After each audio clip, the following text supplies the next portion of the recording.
안녕하세요. 오늘의 복음을 사랑입니다. 베드로가 고넬료의 집에 와서 전하는 복음의 진수를 만나보겠습니다. 사도행전 10장 34절에서 43절까지의 말씀입니다. 베드로가 입을 열어 말하되 내가 참으로 사람의 외모를 보지 아니하시고 각 나라 중 하나님을 경외하며 의를 행하는 사람은 다 받으시는 줄 깨달았도다. 만유의 주 되신 예수 그리스도로 말미암아 화평의 복음을 전하사 이스라엘 자손들에게 보내신 말씀 곧 요한이 그 세례를 반포한 후에 갈릴리에서 시작하여 온 유대에 두루 전파된 그것을 너희도 알거니와 하나님이 나사렛 예수에게 성령과 능력을 기름 붓듯 하셨음에 그가 두루 다니시며 선한 일을 행하시고 마귀에게 눌린 모든 사람을 고치셨으니 이는 하나님이 함께 하셨음이라. 우리는 유대인의 땅과 예루살렘에서 그가 행하신 모든 일의 증인이라. 그를 그들이 나무에 달아 죽였으나 하나님이 사흘 만에 다시 살리사 나타내시되 모든 백성에게 하신 것이 아니요 오직 미리 택하신 증인 곧 죽은 자 가운데서 부활하신 후 그를 모시고 음식을 먹은 우리에게 하신 것이라. 우리에게 명하사 백성에게 전도하되 하나님이 살아있는 자와 죽은 자의 재판장으로 정하신 자가 곧 이 사람인 것을 증언하게 하셨고 그에 대하여 모든 선지자도 증언하되 그를 믿는 사람들이 다 그의 이름을 힘입어 제사함을 받는다 하였느니라. 아멘. 베드로는 성령이 충만하여 하나님이 기름 부으신 거룩한 종 예수 그리스도에 대해 증거합니다. 43절의 말씀은 그의 이름을 힘입어야 제사함을 받을 수 있습니다. 그의 이름은 누구입니까? 바로 예수입니다. 누가복음 1장 30절에서 33절까지의 말씀은 보라, 내가 잉태하여 아들을 낳으리니 그 이름을 예수로 하라. 그가 큰 자가 되고 지극히 높으신 이의 아들이라 일컬어질 것이요 주 하나님께서 그 조상 다윗의 왕위를 그에게 주시리니 영원히 야곱의 집을 왕으로 다스릴 것이며 그 나라가 무궁하리라. 아멘. 우리도 사람마다 이름을 가지고 있습니다. 미국에 와서는 또 영어 이름으로 바꾸기도 합니다. 이름은 무엇입니까? 그 사람의 전체를 말하는 것이 이름입니다. 사람이 태어나면 이름을 짓습니다. 이름을 짓는 것은 다른 사람과 구별하기 위해서이고 또 그 사람을 부르기 위해서입니다.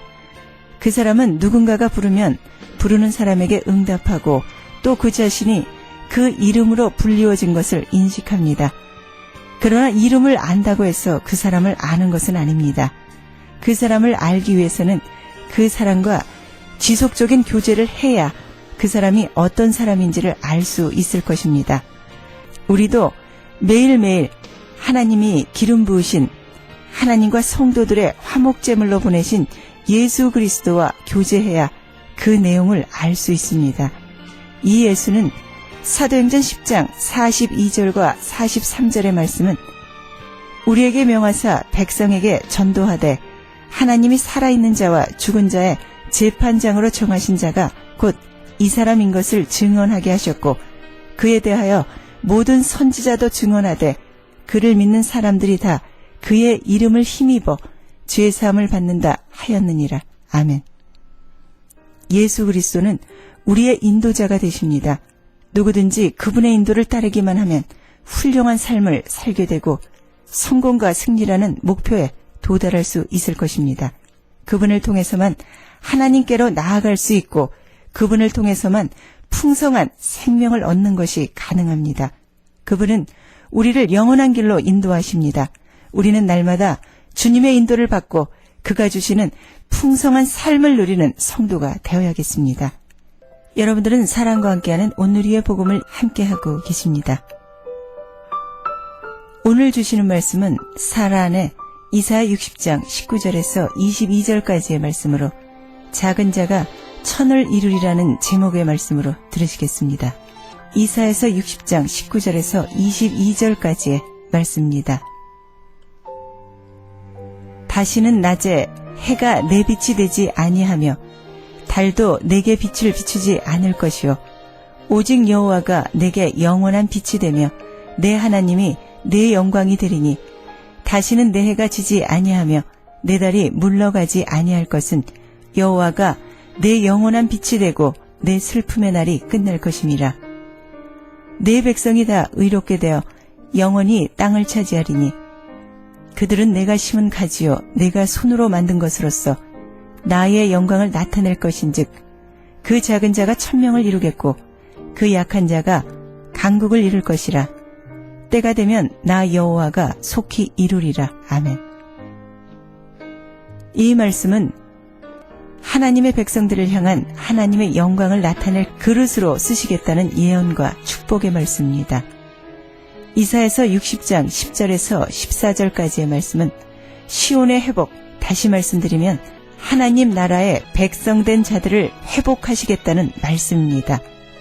이사야서 60장 10절에서 14절까지의 말씀은 내가 노하여 너를 쳤으나 이제는 나의 은혜로 너를 불쌍히 여겼은즉 이방인들이 내 성벽을 쌓을 것이요 그들의 왕들이 너를 섬길 것이며 내 성문이 항상 열려 주야로 닫히지 아니하리니 이는 사람들이 내게로 이방 나라들의 재물을 가져오며 그들의 왕들을 포로로 이끌어옴이라.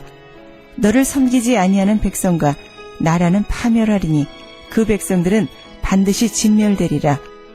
레바논의 영광 곧 잣나무와 소나무와 황양목이 함께 내게 이르러 내 거룩한 곳을 아름답게 할 것이며 내가 나의 발둘 곳을 영화롭게 할 것이라. 너를 괴롭히던 자의 자손이 몸을 굽혀 내게 나아오며 너를 멸시하던 모든 자가 내 발 아래에 엎드려 너를 일컬어 여호와의 성읍이라 이스라엘의 거룩한 이의 시온이라 하리라. 아멘. 회복에 대한 주제는 성경 여러 곳에서 자주 언급되고 있습니다. 하나님은 회복하는 분이십니다. 먼저는 죄에 대한 심판입니다. 시온의 기지가 비록 성산에 있었을지라도 하나님 앞에 범죄했으므로 진노를 피할 수 없었습니다. 죄에는 형벌이 따릅니다. 특별히 주의 뜻을 알고도 행하지 않는 사람들, 또 부르심을 받고도 자기 직무를 소홀히 하는 사람들은 아무것도 변명할 수 없습니다. 우리는 범사에 크게 삼가서 주를 노여워하게 하시는 일이 없도록 해야 합니다.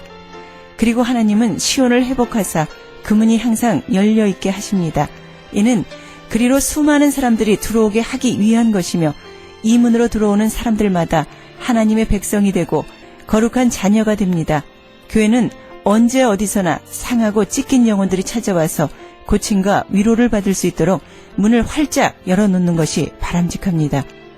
구원은 그리스도께서 십자가에서 죽으심으로 이루셨고 우리는 그를 믿음으로 그리스도와 연합하여 구원을 얻게 되는데 교회의 지체로서 성도는 그리스도의 몸입니다. 그러므로 교회를 떠나서는 그리스도와 연합할 수 없고 구원에 이르지 못합니다. 죄의 값은 사망이지만 하나님은 풍성하신 사랑으로 구원의 문을 열어놓고 계시는 분입니다.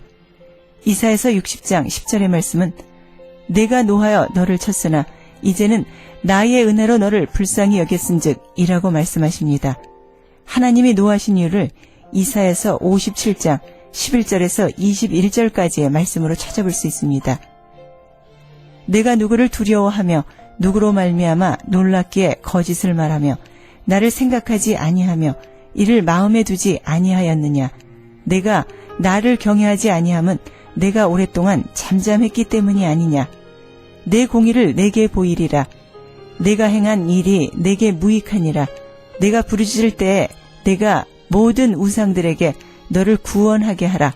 그것들은 다 바람에 날려가겠고 기운에 불려갈 것이로되 나를 의뢰하는 자는 땅을 차지하겠고 나의 거룩한 산을 기업으로 얻으리라. 그가 말하기를 도두고 도두어 길을 수축하여 내 백성의 길에서 거치는 것을 제하여 버리라 하리라. 지극히 존귀하며 영원히 거하시며 거룩하다 이름하는 이가 이와 같이 말씀하시되 내가 높고 거룩한 곳에 있으며 또한 통회하는 겸손한 자의 영을 소생시키며 통회하는 자의 마음을 소생시키려 함이라. 내가 영원히 다투지 아니하며 내가 끊임없이 노하지 아니할 것은 내가 지은 그의 영과 혼이 내 앞에서 피곤할까 함이라. 그의 탐심의 죄악으로 말미암아 내가 노하여 그를 쳤으며 또 내 얼굴을 가리고 노하였으나 그가 아직도 패역하여 자기 마음의 길로 걸어가도다. 내가 그의 길을 보았은즉 그를 고쳐줄 것이라. 그를 인도하여 그와 그를 슬퍼하는 자들에게 위로를 다시 얻게 하리라. 입술의 열매를 창조하는 자 여호와가 말하노라. 먼데 있는 자에게든지 가까이 있는 자에게든지 평강이 있을지어다. 평강이 있을지어다. 내가 그를 고치리라 하셨느니라. 그러나 악은 평온함을 얻지 못하고 그들이 진흙과 더러운 것을 늘 솟구쳐내는 요동하는 바다와 같으니라. 내 하나님의 말씀에 악인에게는 평강이 없다 하셨느니라. 아멘. 하나님의 말씀에 비추어 통회하는 사람은 마음이 겸손한 사람입니다. 이 말씀은 죄를 범했을지라도 회개하는 자가 받게 될 위로에 관해 말씀하고 계십니다. 바로 우상과 탐심 때문에 사람은 부끄러운 일을 당한다고 말씀하십니다. 우상은 사람이 정교하게 만든 수곡물일 뿐 아니라 보거나 듣거나 말하지 못하므로 그것을 의뢰하는 자들은 다 부끄러움과 수치를 당하게 되어 있습니다. 아무리 부르짖고 도움을 청하며 기다릴지라도 우상은 대답하는 법도 없고 도움을 줄 만한 능력도 없기 때문에 이를 의지하는 개인이나 가정, 나라는 수치를 당할 수밖에 없는 것입니다. 그러나 비록 하나님을 거역하고 심각한 죄에 빠졌을지라도 회개하면 그분을 위로하시며 아픈 곳을 싸매시는 사랑의 하나님이십니다. 그분은 노하시되 영원히 노하시지 아니하시며 회개하는 자의 영을 소생시키십니다. 그러므로 회개하는 자에게 평안이 임하고 죄에서 돌이키는 사람에게 기쁨이 임하게 될 것입니다. 그러나 악인에게는 평강이 없습니다. 죄의 속성은 불안과 불화입니다. 그러므로 죄를 범한 영혼에게는 평안이 없습니다. 모든 것이 갈등이며 삶의 안정을 잃게 됩니다. 악을 도모하는 사람들은 환경이나 여건이 어떠하든지 간에 평강이 없습니다. 하나님께서 내버려둔 사람이기 때문입니다. 하나님을 등진 사람들은 항상 평안이 없는 삶을 살아갈 수밖에 없는 것입니다. 아무리 심각하고 중대한 죄를 범했을지라도 회개하는 성도에게는 하나님의 위로가 따를 것입니다. 이런 사람들에게는 예수 그리스도가 그의 삶의 인도자가 되시어 풍성한 삶을 누리는 성도로 살아가는 것입니다. 누가복음 24장 25절에서 35절까지의 말씀은 이르시되 미련하고 선지자들이 말한 모든 것을 마음에 더디 믿는 자들이여 그리스도가 이런 고난을 받고 자기의 영광에 들어가야 할 것이 아니냐 하시고 이에 모세와 모든 선지자의 글로 시작하여 모든 성경에 쓴 바 자기에 관한 것을 자세히 설명하시니라. 그들이 가는 마을에 가까이 가매 예수는 더 가려 하는 것 같이 하시니 그들이 강건하여 이르되 우리와 함께 유하시니이다. 때가 저물어 가고 날이 이미 기울었나이다 하니 이에 그들과 함께 유하러 들어가시니라. 그들과 함께 음식 잡수실 때 떡을 가지사 축사하시고 떼어 그들에게 주시니 그들이 눈이 밝아져 그인 줄 알아보더니 예수는 그들에게 보이지 아니하시는지라. 그들이 서로 말하되 길에서 우리에게 말씀하시고 우리에게 성경을 풀어주실 때 우리 속에서 마음이 뜨겁지 아니하더니 하고 곧 그때로 일어나 예루살렘에 돌아가 보니 11 제자 및 그들과 함께한 자들이 모여 있어 말하기를 주께서 과연 살아나시고 시몬에게 보이셨다 하는지라. 두 사람도 길에서 된 일과 예수께서 떡을 떼심으로 자기들에게 알리신 것을 말하더라. 아멘. 우리는 이 말씀을 통하여 주님께서 우리의 인도자가 되셔서 풍성한 삶을 영위하시게 하시는 것을 보게 됩니다. 주께 일어난 모든 일들이 이미 하나님께서 선지자들을 통하여 말씀하셨고 또 주께서도 친히 여러 번 증거하셨는데 그들은 믿지를 못하고 있었습니다. 우리는 주의 말씀, 주의 약속에 대해 믿음 없는 자가 아니라 믿는 자가 되어야 합니다. 주님은 제자들이 최근에 일어난 일련의 사건들을 잘 이해할 수 있도록 성경을 풀어 자세하게 가르쳐 주셨습니다. 우리가 주의 뜻을 바로 알고 성경의 가르침을 이해하려면 예수 그리스도께 나와 배워야 합니다. 그분의 가르침을 받지 못하면 성경에 관한 지식은 많이 가질 수 있어도 생명의 메시지를 갖게 되지는 못합니다. 그리스도는 우리의 인도자가 되십니다. 누구든지 그분의 인도를 따르기만 하면 훌륭한 삶을 살게 될 수 있습니다. 그분을 통해서만 하나님께로 나아갈 수 있고 그분을 통해서만 생명을 얻는 것이 가능합니다. 그분은 우리를 영원한 길로 인도하십니다. 우리는 날마다 주님의 인도를 받고 그가 주시는 풍성한 삶을 누리는 성도가 되어야 하니 마땅합니다. 이제 다시 본문 60장 22절의 말씀은 그 작은 자가 천명을 이루겠고 그 약한 자가 강국을 이룰 것이라. 때가 되면 나 여호와가 속히 이루리라. 아멘. 그 작은 자가 천을 이룰 것이리라. 그 약한 자가 강국을 이룰 것이라고 하셨습니다. 작은 자는 최상급인 가장 작은 자라고 번역되기도 합니다. 그 약한 자의 뜻은 보잘것없는 자, 어린 아이라는 의미의 뜻을 갖고 있습니다. 가장 작은 자, 가장 약한 자를 세상 사람들은 어떻게 대우합니까? 무시하고 차별하고 없이 여깁니다. 그런데 그 작은 자가 천을 이루고 그 약한 자가 강국을 이룰 것이라고 말씀하십니다. 이 본문의 말씀은 하나님 나라가 아주 적은 수요에서부터 확대되는 현상을 예언하고 있는 말씀입니다. 하나님의 나라는 아주 적은 수라도 바로 한 사람을 통하여 시작된다고 하는 말씀입니다. 이것이 바로 우리를 향한 하나님의 비전이요 축복의 말씀입니다. 하나님이 바라보시는 교회는 세상이 보기에 가장 약해 보이는 자, 가장 천해 보이는 자를 통해서 하나님의 나라를 완성하시는 것입니다. 이것은 세상 사람들의 생각을 뛰어넘는 하나님의 초자연적인 역사입니다. 신약 성경에 보면 하나님의 나라, 즉 천국은 모두 비유로만 기록되어 있습니다. 그 비유 중에서 겨자씨 비유나 누룩 비유 같은 것들이 있습니다. 마태복음 13장 31절, 32절, 33절까지의 말씀입니다. 또 비유를 베풀어 가라사대 천국은 마치 사람이 자기 밭에 갖다 심은 겨자씨 한 알 같으니 이는 모든 씨보다 작은 것이로되 자란 후에는 나물보다 커서 나무가 되어 공중의 새들이 와서 그 가지에 깃들이니니라. 또 비유로 말씀하시되 천국은 마치 여자가 가루 서말 속에 갖다 넣은 전부 부풀게 한 누룩과 같으니라. 아멘. 겨자씨는 씨 중에 가장 작은 씨입니다. 누룩은 빵을 만들 때 부풀게 합니다. 겨자씨와 누룩은 처음에는 보잘것 없어 보이나 나중에는 엄청나게 큰 모습으로 나타나게 됩니다. 이 비유에 있어서 하나님 나라의 씨앗은 역시 예수 그리스도를 말씀하고 있습니다. 예수 그리스도께서는 이 땅에 임하실 때에는 말구유로 초라하게 임하셨습니다. 그리고 가난하고 소외받은 사람들이 사는 나사렛에서 자라셨습니다. 그러나 이 작은 모습으로 출발한 예수님의 역사는 지금 온 세상을 덮고도 남습니다. 우리 모두는 이 모든 모습을 두 눈으로 목격하고 그 증인의 한 사람들입니다.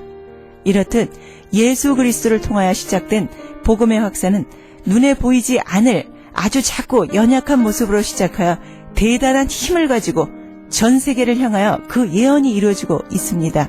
예수님께서는 이 작은 일을 위하여 12제자들을 부르셨습니다. 그들은 가장 작은 자, 가장 약한 자들로 세상 사람들이 무시하는 존재들이었습니다. 갈릴리 바다에서 고기 잡던 베드로를 누가 주목했습니까? 그러나 그 작은 자가, 그 연약한 자가 성령 충만하여 설교를 했습니다. 어떤 일이 일어났습니까? 3,000명이 회개하고 세례를 받았습니다. 5,000명이 회개하고 예수 그리스도를 믿었습니다. 평생 앉은뱅이가 일어나 걸으며 뛰며 성전에서 하나님을 찬양하는 역사가 일어났습니다. 이제 지금 하나님은 이 작은 자들을 부르셨습니다. 그 작은 자가 천을 이루겠고 그 약한 자가 강국을 이룰 것입니다. 때가 되면 나 여호와가 속히 이루리라고 22절에서 말씀하고 계십니다. 이 말씀은 우리를 향하여 말씀하신 예언입니다. 다른 누군가를 향하여 말씀하신 것이 아닙니다. 곧 나를 향하여 말씀하신 축복의 선언입니다. 곧 말씀을 듣는 성도를 향하여 주신 축복의 말씀입니다. 이제 저와 여러분은 분명하게 알아야 합니다. 하나님께서 왜 나 같은 사람을 불러서 하나님의 자녀를 삼아 주셨는지를 말입니다. 그것은 분명 하나님의 자녀로서 영원한 천국의 소망을 갖게 하신 것입니다. 그리고 그 천국의 전파자로, 복음의 전파자로 세운 것입니다. 이것은 전적인 하나님의 은혜입니다. 사도 바울은 디모데후서 1장에서 그것을 은혜라고 말합니다. 하나님이 우리를 구원하사 거룩하신 부르심으로, 부르심은 우리의 행위대로 하심이 아니요 오직 자기 뜻과 영원한 때 전부터 그리스도 예수 안에서 우리에게 주신 은혜대로 하심이라. 디모데후서 1장 9절에서 밝히고 있습니다. 이러므로 우리는 이제 이 은혜를 따라 예수 그리스도의 제자로서의 삶을 살아야 합니다. 왜냐하면 예수님의 제자가 되지 않고서는 이 땅에 하나님의 나라를 건설할 수 없기 때문입니다. 하나님께서는 아무리 작은 자라도 천을 이루게 해주실 것입니다. 하나님께서는 아무리 연약한 자라도 강한 하나님의 나라를 건설할 수 있게 하십니다. 어떻게 이런 일이 가능할 수 있을까요? 그것은 나 여호와가 속히 이루리라. 바로 이것이 해답입니다. 믿음이 부족하다고, 신앙이 연약하다고 주저하지 마십시오. 하나님께서는 속히 이루실 것입니다. 세상 지식을 많이 배우지 못했다고, 그리고 세상에 있는 물질을 가진 것이 없다고 포기하지 마십시오. 여호와가 속히 이루실 것입니다. 우리가 할 수 있는 것은 최선을 다하는 것입니다. 바울은 모두가 강하고 부족한 것이 없다고 하는 고린도 교회 성도들을 향하여 이렇게 말합니다. 고린도전서 1장 27절과 28절의 말씀입니다. 하나님께서는 세상에 미련한 것들을 택하사 지혜 있는 자들을 부끄럽게 하려 하시고 세상에 약한 것들을 택하사 강한 것들을 부끄럽게 하려 하시며 하나님께서 세상의 천한 것들과 멸시받는 것들과 없는 것들을 택하사 있는 것들을 패하려 하시나니. 아멘. 고린도전서 1장 27절과 28절의 말씀입니다. 세상적인 안목으로 볼 때 소외받는 계층의 사람들을 통하여 하나님께서는 위대한 일을 행하실 것입니다. 그들은 작은 자였습니다. 그들은 연약한 자들이었습니다. 그런데 그 연약한 자들이 하나님의 말씀처럼 그 연약한 나라가 하나님의 나라를 이루는 강국이 될 것입니다. 하나님을 섬기는 나 한 사람을 통하여 마태복음 13장 31절에서 33절의 말씀은 또 비유를 베풀어 가라사대 천국은 마치 사람이 자기 밭에 갖다 심은 겨자씨 한 알 같으니 이는 모든 씨보다 작은 것이로되 자란 후에는 나물보다 더 커서 나무가 되매 공중의 새들이 와서 그 가지에 깃들이느니라. 또 비유로 말씀하시되 천국은 마치 여자가 가루 서말 속에 갖다 넣어 전부 부풀게 한 누룩과 같으니라. 아멘. 이런 자들에게는 하나님의 영광을 드러낼 인격체로 쓰임을 받게 될 것입니다. 이런 자들에게 바로 하나님의 영광을 드러낼 그릇으로 쓰게 될 것입니다. 이런 자들에게 하나님께서는 주님의 영광을 나타낼 것입니다. 복음으로 준비되어 있는 나 한 사람을 통하여 이 성경 66권의 말씀이 온전히 성취되는 역사가 일어나시길 예수 그리스도 이름으로 부탁을 드립니다. 하나님, 우린 때로 주어진 사명보다 우리를 즐겁게 하는 놀이와 오락에 더 많은 생각과 열정과 노력을 쏟고 있습니다. 우리는 때로 잘 모르는 사람에게 우아하고 품위 있는 행동을 보이다가 집안 식구들한테는 비열한 짓을 서슴지 않고 낯선 사람에게는 결코 보이지 않는 무례한 행동을 가까운 사람들에게는 함부로 보여줍니다. 우리는 때로 가만 생각해보면 진짜 별것 아닌 일에도 화를 마구 내고 약이 잔뜩 올라 짜증을 부립니다. 우리는 때로 시시한 일로 친구들과 다투어 의를 상하기도 합니다.